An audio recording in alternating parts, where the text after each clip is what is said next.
Hi everybody. In this video, we're going to practice finding the slope, rise, run, and y-intercept from equations, graphs, and tables.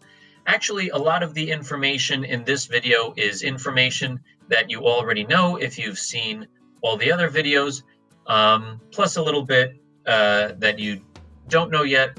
But I just wanted to put everything into this video so you have it all concisely in one video. So let's start over here with probably the easiest way to find the slope and the rise and the run and the y-intercept is from a graph. So I'll start with this one. To find the slope, we need to find the rise and the run. So remember, the slope is equal to the rise over the run, and the rise is the difference in the y values, and the run is the difference in the x values. So what you do if you have a graph is you just find two solutions on that graph. So let's pick 2 points. Here's one, and here's another one. And then we're just going to find it doesn't matter the order that you do it in. I'll look for the horizontal distance between these 2 points first, and that would be 1, 2, 3, 4, 5. So for this one, the run is 5. That's the difference in x value. So for example, I could say that the x value here is 0 and the x value here is 5. So 0 and 5. The difference is 5 minus 0, which is 0. And then the run would be the vertical, that was the run. The rise would be the vertical distance between these two values. And we're also going to take into account whether it's positive or negative. So as I'm moving from left to right here, as I move from left to right, I'm going down here. So this run, I keep saying run, this rise here would be negative, and let's just count here, 1, 2, so -2. Okay, so my run is 5, my rise is 2, but the slope is actually the rise over the run. So maybe I should have done it in the other order, but that's okay. So I did the run first, but the slope is the rise over the run. So the slope would be the rise, which is -2, over the run, which is 5. So I get -2 over 5, which we can just write as -2/5. Okay, so that's the run, that's the rise, and this is the slope. And where it says here the rise is the difference in the y values. So another way that we could have figured that out, instead of counting here, is we could have said that the y value for this point is 6, and the y value for this point is 4. So we could have done 6 minus 4 for that one. Okay, and how do we find the y-intercept for a graph? It's very easy. It's just where the graph intersects with the y-axis. Okay, this is the y-axis, and you can see this function hits the y-axis right over here. So the y-intercept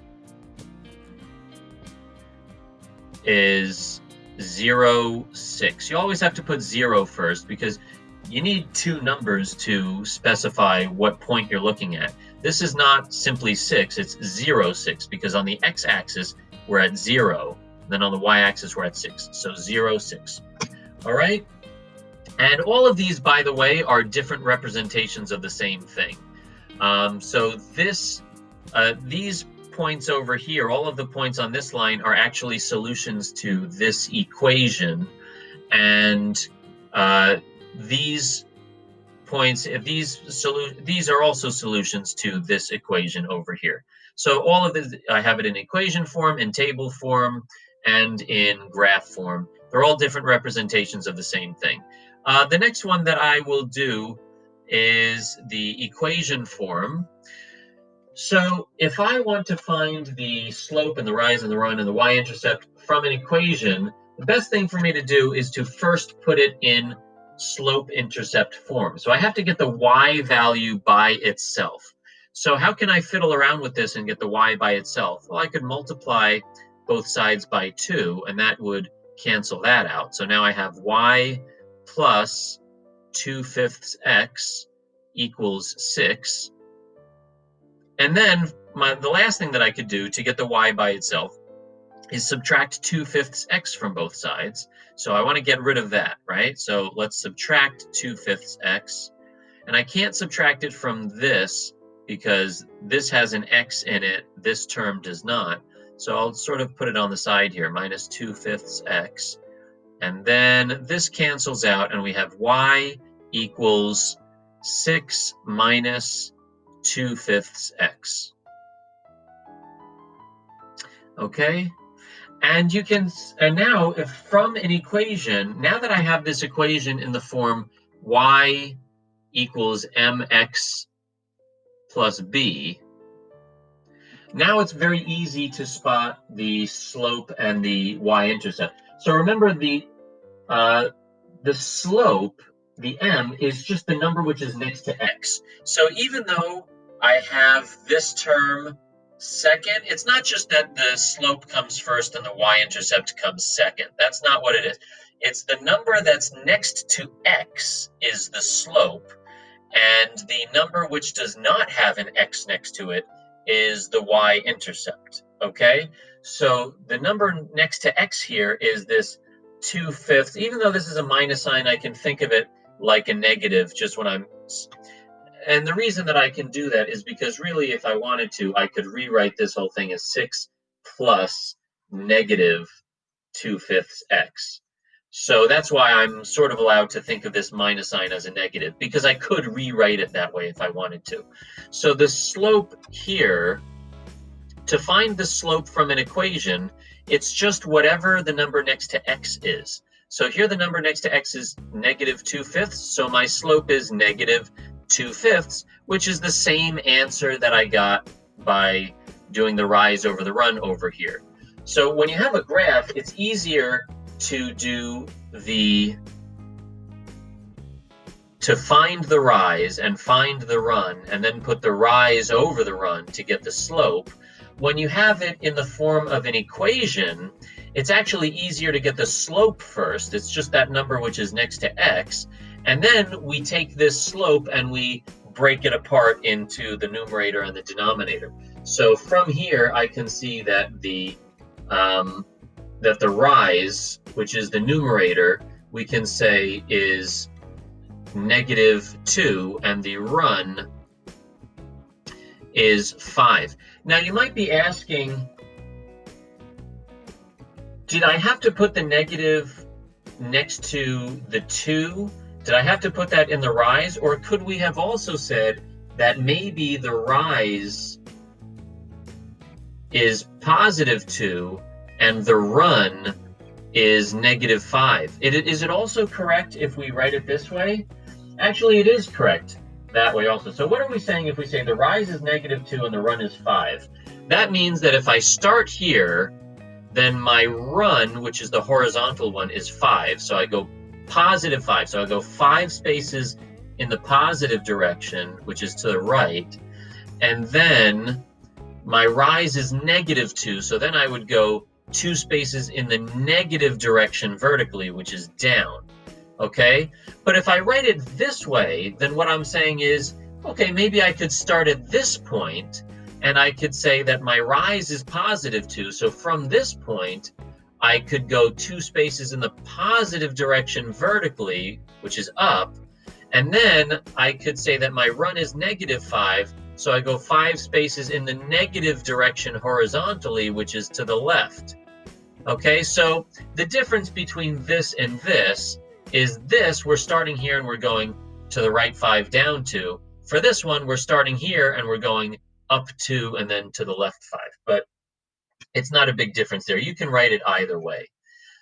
So that's finding the slope and the rise and the run and the y-intercept from the graph. And, oh, I forgot to do the y-intercept from an equation.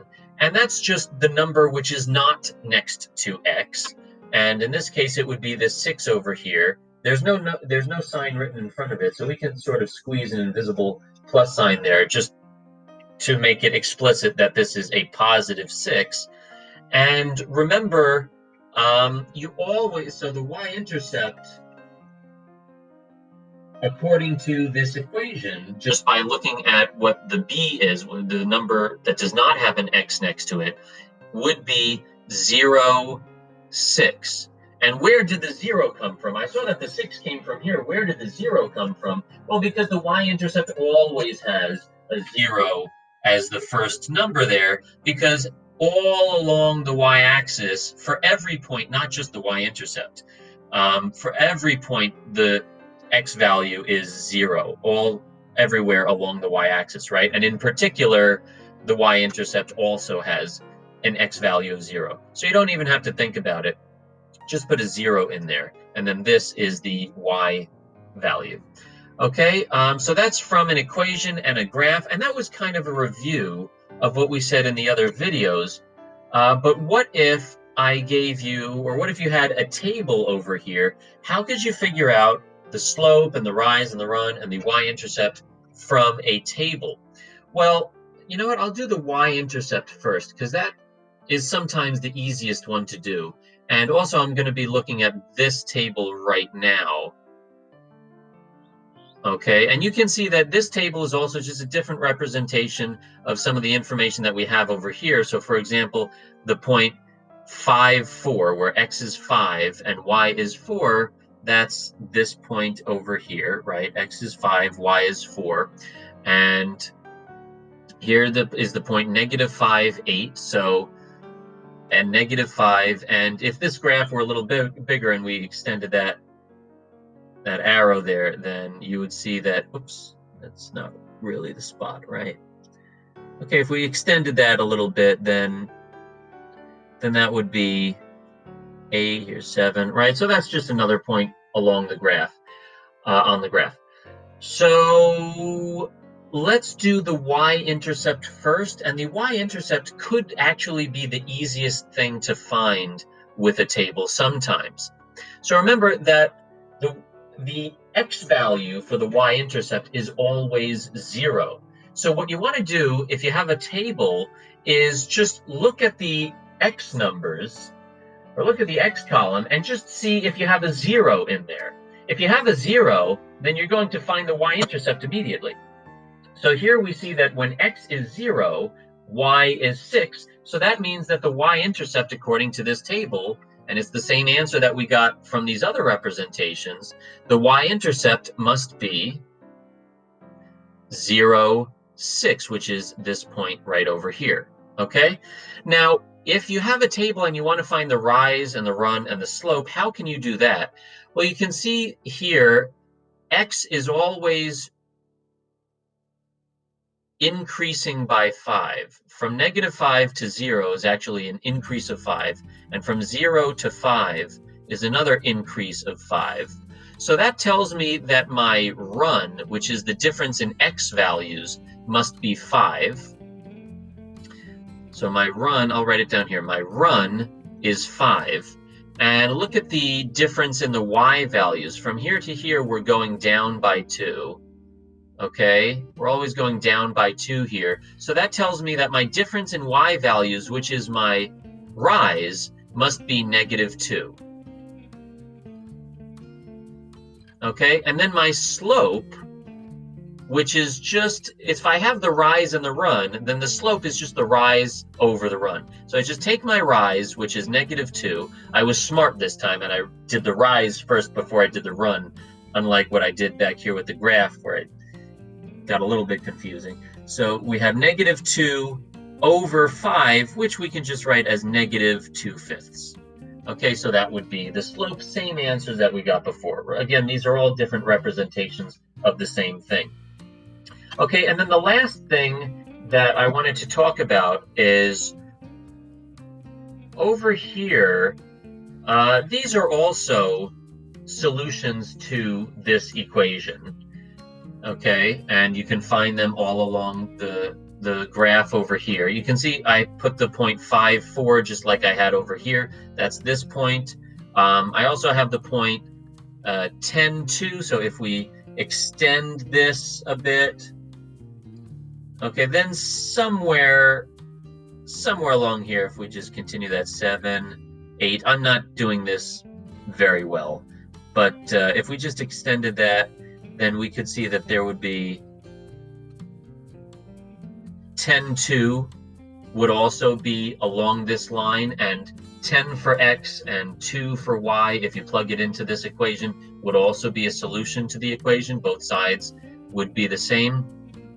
And we have this other point, 15, 0, which, do you remember what that would be?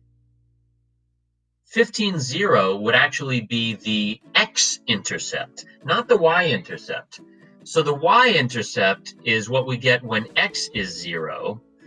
The x-intercept is what we get when y is 0. And you can see here the point, this is the point 15, 0 right over here, or right over here, okay? And that's where this function crosses the x-axis, okay? Right over there. And you can see now the y value is 0, because along the x-axis, all of the y values of every point on the x-axis, the y value is always 0. Okay, here's the y values, and then it gets to 0 over here. So that's the x-intercept. If I had, and you know, to find the rise and the run, again, it's the same thing that we did before. So for the run here, which is the difference in x values, these are always going up by 5, and then these are always going down by 2. Okay, so that's the same as it was for this one. But the important difference for this graph is that, or for this table, is that I did not give you the value when x is 0. In this table I did, but what if I gave you a table where I didn't tell you, I didn't just put the y-intercept there for you, because I don't have 0 here in the x column. I have it in the y column, but that just tells you what the x-intercept is. We want to know what the y-intercept is. So if I don't give a 0 over here in this x column, then how can you figure out what the y-intercept is? The answer is you just continue the pattern, okay? So if I know that from here to here is always plus 5, then I could sort of imagine, well, if I just continue this pattern, what number plus 5 is equal to 5? And oh, there it is, I found it, right? The next one, if we continue the pattern, must be 0. So we just figured that out ourselves. We didn't have to have it on the table. We can think for ourselves and just extend the pattern backwards, right? So, and then what would go along, what y value would go along with that? Well, let's just extend this pattern backwards. This is always decreasing by 2. So then I can think backwards, and I can think what number minus 2 would give me 4, and that number must be 6, right? So if I just think backwards, then I'll be able to figure out for myself that the y-intercept must be 0, 6, even though it wasn't given to me explicitly in the table, okay? All right, and that's that. Have a great day.